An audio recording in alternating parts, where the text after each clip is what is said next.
Entonces, escucho a rápidamente viene nadie. entonces Alejandro Segarra. Alejandro es fotógrafo, ganador del WordPress Photo 2019. Niñas, 2019 y 2024. Y su conferencia va a ser, por favor, las personas que se están retirando, que estamos presentando a la próxima ponencia, la mirada fotográfica más allá de los muros. Y ya tenemos allí, ya lo estamos viendo, Alejandro Segarra. Buenas tardes, Alejandro, adelante.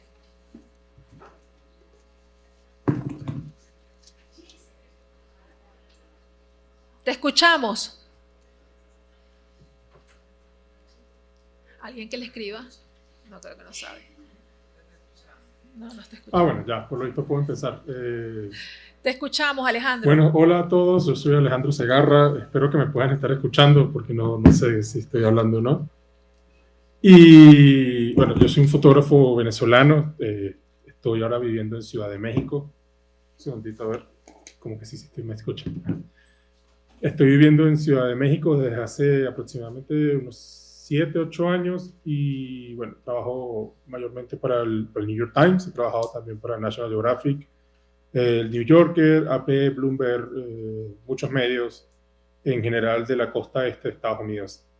Son como son mis mayores clientes, así como me gusta decirle. Le vamos a estar mostrando un trabajo aquí, a ver cómo puedo poner esto acá. Espero que lo puedan estar viendo. Voy a confirmar un segundito si se ve. ¿Se ve? ¿Me pueden escribir si se ve? A ver, a ver. Listo, se ve. Le vamos a mostrar, está mostrando el trabajo. Yo le voy a contar un poco sobre mí. Yo estudié en la Universidad Alejandro de Humboldt, ahí en la Rómulo Gallegos, y obtuve un trabajo en Últimas Noticias, que es de donde conozco a la mayor gente, la gente de Cocuyo. La gente de Cocuyo era la mesa de investigación y yo era más o menos el nuevo, ¿no? Yo empecé a trabajar ahí con 21 años. Eso fue ya hace más o menos 12 años que empecé a trabajar en Últimas Noticias. A partir de ahí empiezo como a trabajar y a tener como pautas diarias, que muchas eran ruedas de prensa, pero entre pauta y pauta pues estaba ocurriendo todo lo que ocurría en el país. Después de Últimas Noticias, empiezo a trabajar en Associated Press y empiezo a desarrollar este cuerpo de trabajo que le voy a mostrar, que fue premiado con WordPress Photo en 2019. Entonces, este proyecto es sobre, justo después de que muere Chávez, o cuando empieza su enfermedad y muere Chávez, y empieza este proyecto que yo lo llamo el estado de decadencia, ¿no? Que cuando todo lo que conocemos, entramos en el colapso de Venezuela. Unas imágenes del entierro de Chávez. Un segundito.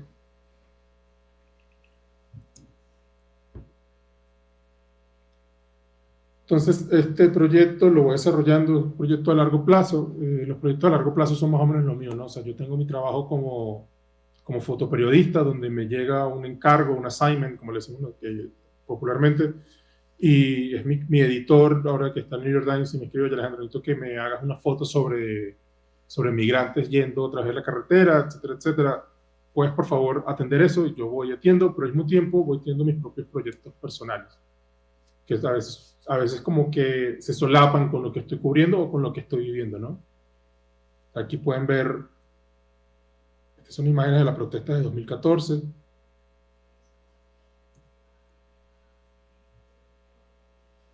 Aquí está Basil de Costa y al mismo tiempo también está Robert Redman, que esa misma noche lo mataron.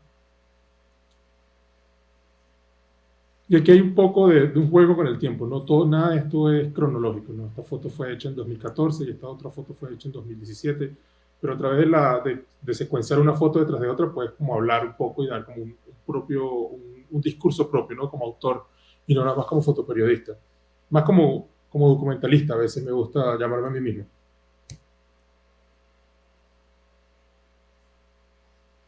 Y esto era un poco de, bueno, como ir continuando la cobertura, ¿no? O sea, yo estaba fotografiando para estos medios, pero al mismo tiempo otra vez estaba persiguiendo como esta visión propia o mía documental de lo que estaba ocurriendo.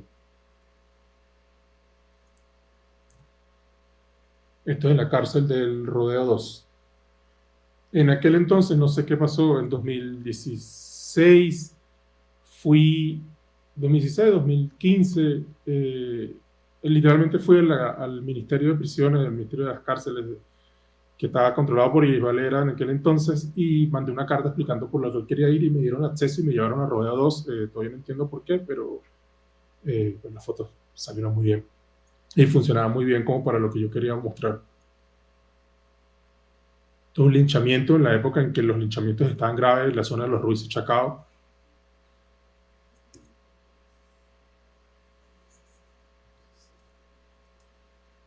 Entonces era un poco como tratar de ver Venezuela con esta perspectiva un poco más documental de inmortalizar algo.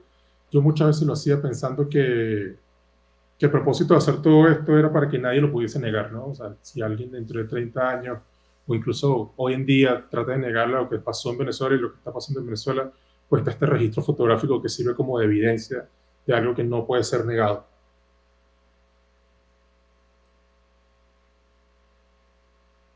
También todas estas coberturas, pues todos estos años fueron años muy, muy violentos, muy caóticos, también donde la crisis pues le pegaba y le pega a todos los que estábamos reportando de unas formas u otras, y era particularmente difícil fotografiar todas estas situaciones porque yo me he dado cuenta, ahora que estoy aquí en México, que el venezolano es muy cerrado ante las cámaras. El venezolano ve una cámara y sospecha inmediatamente del propósito de esa cámara. Entiendo todo el contexto que hay alrededor y hay como una paranoia alrededor de eso. Entonces era mucho de hablar con la gente para poder sacar la cámara al final y explicar y convencer a la gente de tu propósito, de qué es lo que estabas haciendo y por qué lo estabas haciendo. Y ya después de eso, pues ya la gente decidía si quería hacer fotografía o no, pero por lo general ese era el proceso, ¿no? Nunca se llegaba con la cámara como ya al hombro porque era un poco como complicado, cosa que aquí en México hay como un intermedio, ¿no? O sea, puedes hablar, pero puedes ya llegar con la cámara colgada.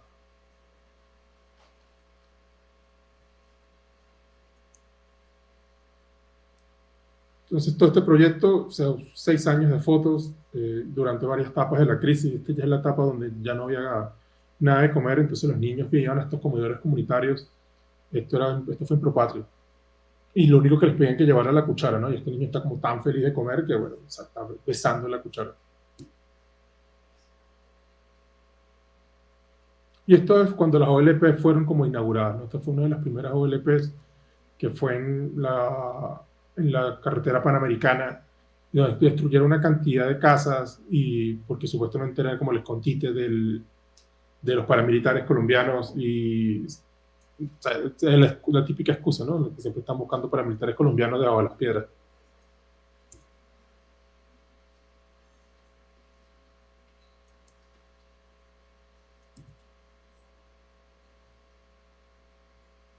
Esto es en San Juan de los Morros y esto era María Luz, o sea, ahorita no me acuerdo, me acuerdo que se llamaba María, pero no el apellido, y había muerto por la falta de inmunosupresores. Ella tenía un hígado trasplantado y por la falta de inmunosupresores pues, y por la falta de tratamiento pues murió.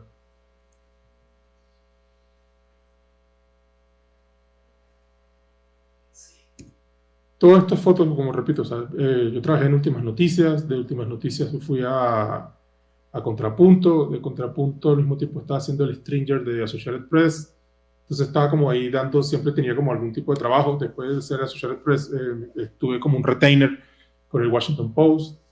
He ido como escalando, pasando como escalones tras escalón en mi carrera. Afortunadamente he tenido como esa fortuna y donde también he habido como muchos editores, mucha gente que ha creído en mi trabajo y ha creído en la dedicación que le he puesto a estos proyectos a largo plazo y siempre me han dado cabida para hacer el siguiente capítulo, ¿no?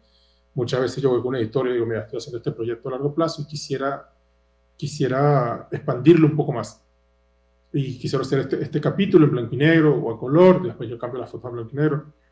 Y creo que te serviría para tus audiencias y también sirve como para completar mi propio trabajo. Un 1 de enero de 2015, cuando la escasez estaba en todo su esplendor, es uno de sus mayores momentos. Y aquí las consecuencias de eso, ¿no? Yo en 2017 decido mudarme a México y cuando me mudo a México me mudo, bueno, como migrante, ¿no? Con este despecho, con esta añoranza de Caracas y empiezo a trabajar con migrantes otra vez, ¿no? Empiezo a fotografiar el paso migrante a través de México. Uy, se me escapó ahí lo de Fujifilm. Bueno, es la marca de las cámaras. Y hice otro proyecto de 6 años de larga duración sobre el rol de México como coautor de las políticas anti-asilo de Estados Unidos, ¿no? Y cuál era el rol de México en todo esto y cómo es cruzar México. Todos hemos escuchado mucho sobre el rol de México en esto, y los migrantes me decían que ellos preferían cruzar el Darién 3 o 5 veces antes de cruzar México una sola vez. Que al haberme dicho eso me daba cuenta de lo que significa cruzar México. México es un gran muro, pero no nada más un muro físico, sino también es como psicológico y es administrativo y es súper complicado conseguir una residencia. Pedir refugio es súper tardado, y si pides refugio estás atrapado en la ciudad donde estás, y muchas veces estas ciudades están controladas por el narco. Entonces, bueno, mire, aquí les muestro más o menos cómo luce un proyecto a largo plazo durante 6 años, que es como intermitente. A medida que van ocurriendo eventos, uno va como fotografiando. Y fueron para editar un total de 30 fotos, fueron para editar, tomé 32.559 fotos para elegir 30. Es decir, el 0,001% de todas las fotos van al proyecto. Tengo esta foto. Esta foto creo que es la más reconocible que he hecho hasta ahora, y al sol de hoy creo que es mi mejor foto. Esto es un migrante cruzando entre los trenes. El tren está detenido, esto va camino a Piedras Negras. En mi mente esta persona tiene la cara de un venezolano, pero bien puede ser un colombiano, puede ser alguien de Centroamérica. O sea, las facciones más o menos se parecen. Y él va cruzando como estos dos vagones. Y para mí esta foto es como la perfecta unión entre un hecho documental y periodístico, y al mismo tiempo con mucha simbología, ¿no? Esta persona que tiene el pie en el aire, que está simbolizando ese pie hacia lo desconocido, y al mismo tiempo tiene un pie atrás, como si cada vagón fuese un país, ¿no? Y fuese la incertidumbre. Y alguna vez me dijo que partir era partirse en dos. Entonces, para mí esta foto tiene mucho significado, y es la foto que abre este proyecto. Y ahora les voy a mostrar unos videos de cómo luce estar fotografiando sobre la bestia, este tren que cruza México, y muchas veces los migrantes se montan en él porque el tren lleva materia prima o materiales ya hechos hacia Estados Unidos. Entonces los migrantes se suben en él para tratar de como recortar kilómetros, que de otra forma no tiene otra forma de hacerlo. Este es el video.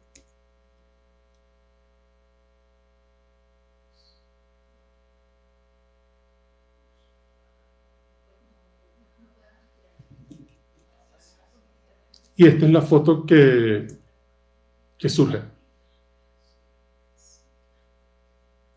Y aquí otro video. Esta es una de mis fotos favoritas también.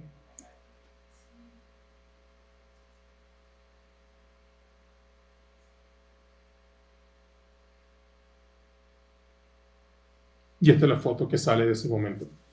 Como para que tengan una idea de cómo se ve el tras cámara, ¿no? Y cómo el trabajo del fotógrafo es un poco como organizar todos los elementos que están ahí y pararte donde tú tienes que parar para que las fotos sean más impactantes. Muchas de estas fotos las hice para Bloomberg y para el New York Times.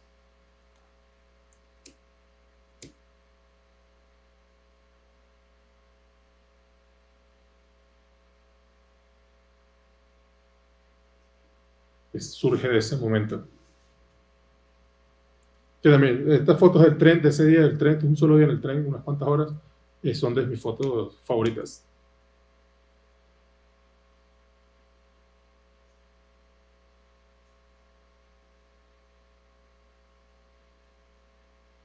De sus pertenencias, lo poco que tenían. Si te preguntas por la Coca-Cola de la niña, en México es más barata la Coca-Cola que el agua. Es algo inaudito, pero bueno. Y esta es una de las fotos que sale de esos momentos. Son microsegundos, en realidad, lo que puede ver.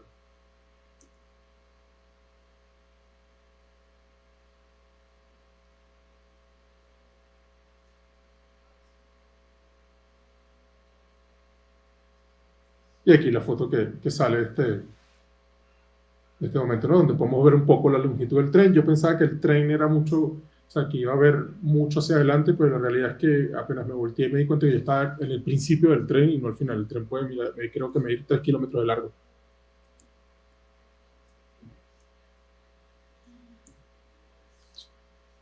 perdido la vida tratando de cruzar. Este es en el sector de Tijuana. Y esto es en Ciudad Juárez.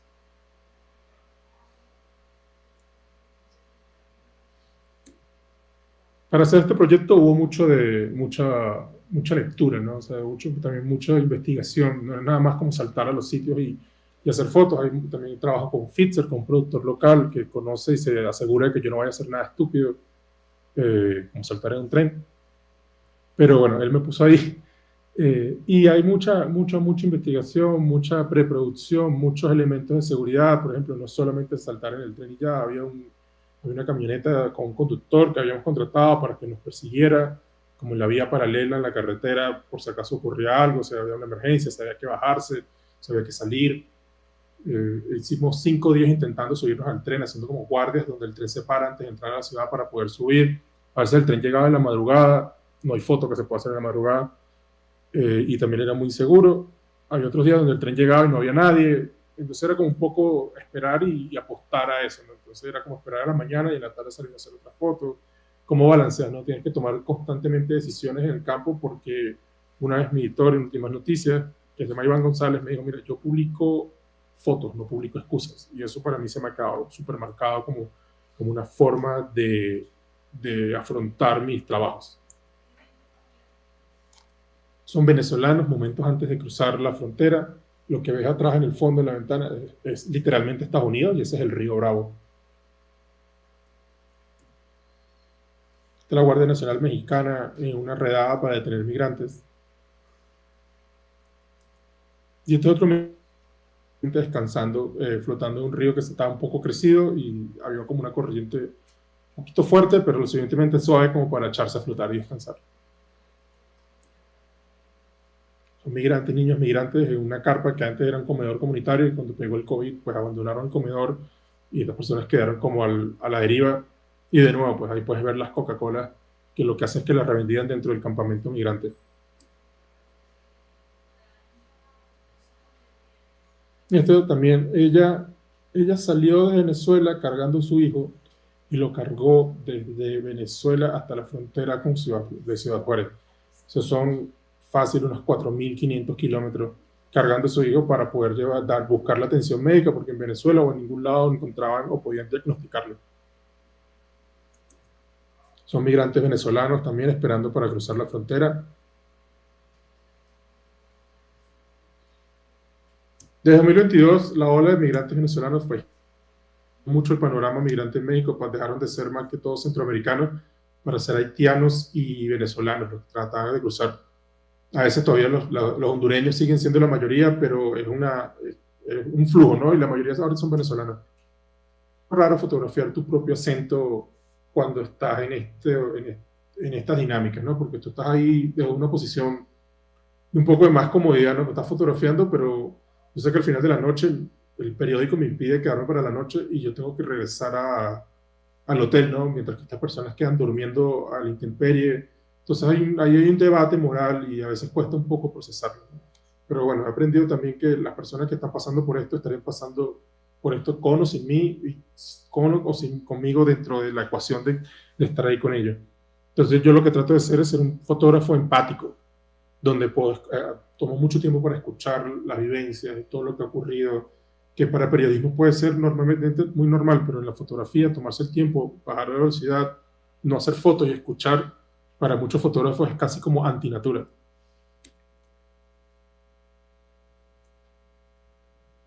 Aquí estos son más migrantes, de esta nacionalidad no estoy seguro, pero en mi cabeza son venezolanos. Y esta es como la Guardia Nacional Texana pone alambre de púas para que los migrantes no crucen.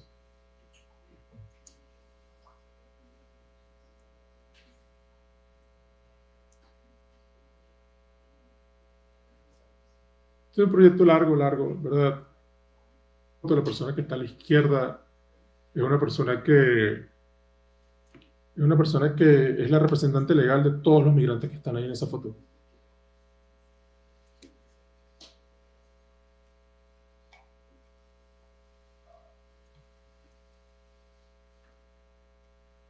Y estos son como momentos de vida diaria dentro de las caravanas migrantes. Una caravana migrante cruzando desde Guatemala hacia México. Yo creo que lo difícil de explicar para muchas personas que quieren que la frontera se cierre, lo que sea, es que la migración es parte natural de la naturaleza humana. Y no se debe detener. En los últimos 100 años es que hemos tratado de controlarla de otra forma. En los últimos 100 años es que existe el pasaporte. El pasaporte no existía antes de la Primera Guerra Mundial. Y ahora que estamos tratando de controlar, identificar quiénes vienen, quiénes no vienen, y estamos tratando de cerrar, estamos tratando de cerrar como humanidad, cerrar fronteras y pasos, lo único que hacemos es que estamos empujando la migración hacia caminos más peligrosos y más difíciles, pero no se va a detener, porque mientras que no se atiendan las causas de origen, pues la migración va a seguir ocurriendo. Y muchas veces las olas migratorias a través de México están marcadas por lo que está ocurriendo en los países de origen. Si hubo un huracán, si hubo un terremoto, si hubo represión política, ese tipo de cosas impactan y hace que hayan olas de migrantes de diferentes nacionalidades cada vez. Este otro video de cómo están, estos son venezolanos en el Río Bravo.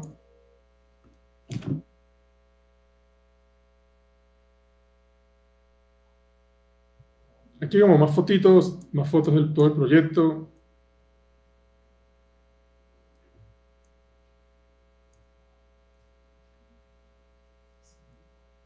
Y aquí como personas que lograron cruzar. Ella está en Nueva York, ya estuve con ella en Nueva York y su mamá, y ya están todos bien.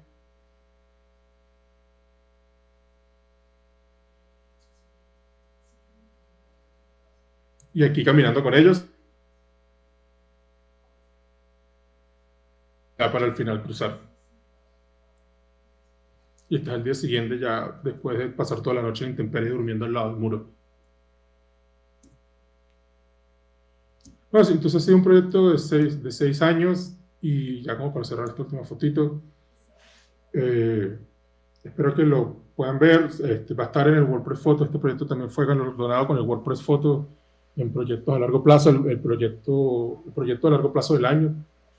Y va a estar este año, pero creo que el próximo año, en el WordPress Photo en febrero en el BOD. Así que, bueno, muy probablemente yo estaré ahí, lo espero allá. Y muchísimas gracias por ver este proyecto.